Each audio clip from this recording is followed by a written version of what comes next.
Tonight's Open is A Christmas Carol to Nancy Pelosi. A Christmas Carol, of course, was written by Charles Dickens. In it, Ebenezer Scrooge, an elderly man, is visited by ghosts of his past and is confronted with the mistakes he has made in the past. You know the one.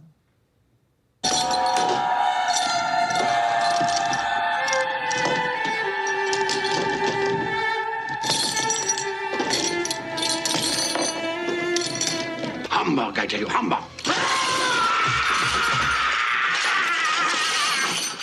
The question for Ebenezer Scrooge, here our own Nancy Pelosi, is whether redemption is even available to her. The first ghost to visit Nancy Pelosi is the ghost of lawlessness in America. Nancy, as the lead Democrat in Congress, you could have stopped this, but you refuse to do so. In fact, you say you don't even understand where this lawlessness comes from. It's absolutely outrageous. Obviously, it cannot continue. But the fact is that there is an attitude of lawlessness in our country that springs from I don't know where. Maybe you do. And we cannot have that lawlessness become the norm. Nancy, you don't know where the lawlessness comes from? It's in your city of San Francisco that was once breathtakingly beautiful, where people don't even want to walk their dogs because of human feces on the street, because of needles lining the street. And across America, people don't want to get caught up in the crime that's enveloping every large city run by Democrats. And admit it, the only reason you even mention lawlessness now is because you Democrats see the polls. The American people are fed up with the loss of law and order, with the rampant chaos on the streets, the unprovoked assaults, the senseless, brutal crimes, convicted violent felons let out of jail long before their release date by Democrat prosecutors and governors. Could it be that when the organized retail theft gangs started hitting high-end stores like Louis Vuitton, it got too close to home for you and you felt obliged to say something? You know, after all, you are a legislator. The elimination of cash bail under the guise of social justice has created a revolving door of criminals walking into and out of police stations, never to return. You do know that in your precious state, criminals are allowed to steal less than $1,000 repeatedly and not even be arrested. So they repeatedly and serially hit stores and then sell the stolen goods on the streets of San Francisco while you look the other way. Yes, Nancy, you helped create the lawlessness that is destroying my country. Another ghost to visit you, Nancy, is the ghost of immigration.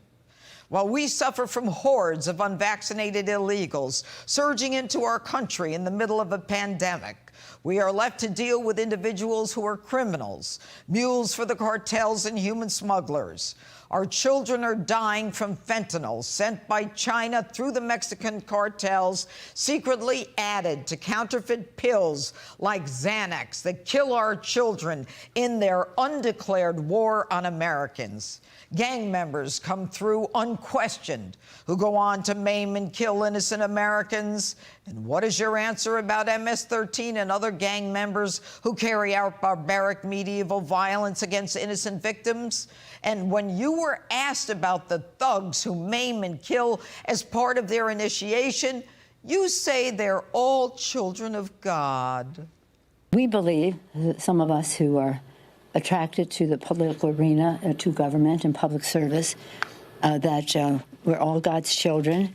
There's a spark of divinity in every person on earth, and that we all have to recognize that as we respect the dignity and worth of every person.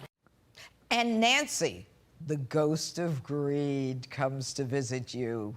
That's a big one for you and your husband. You've made millions since you've been in Congress, and so many of you enter Congress of moderate means and cover each other's backs so you can all reap the benefits that ordinary Americans cannot. This week, you were advised after a 5-month investigation by Business Insider that 49 members of Congress and 182 senior congressional staffers violated the Stock Act, the insider trading law. And your reaction?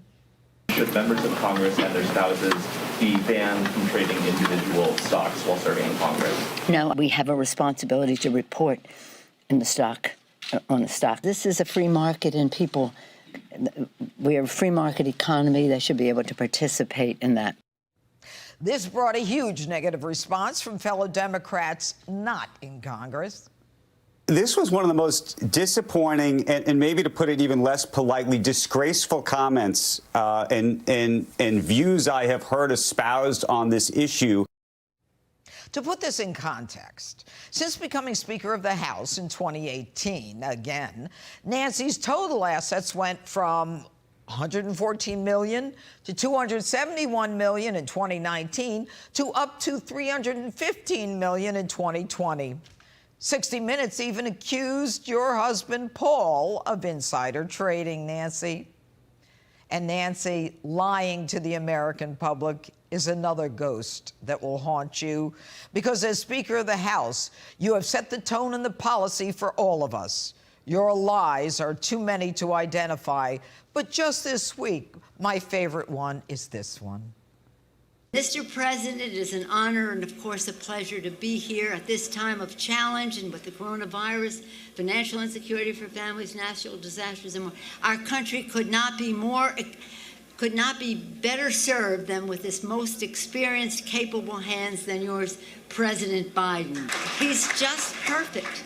The timing couldn't be better. And Madam Vice President, we're inspired by your work for the people as you continue to be an invaluable partner to President Biden. The president, the perfect president, the vice president, the perfect partner. Nancy, the ghosts of Christmas past are all around you. I have no idea how you can change what has already happened, and I have no faith that greed and selfishness and lies will even end.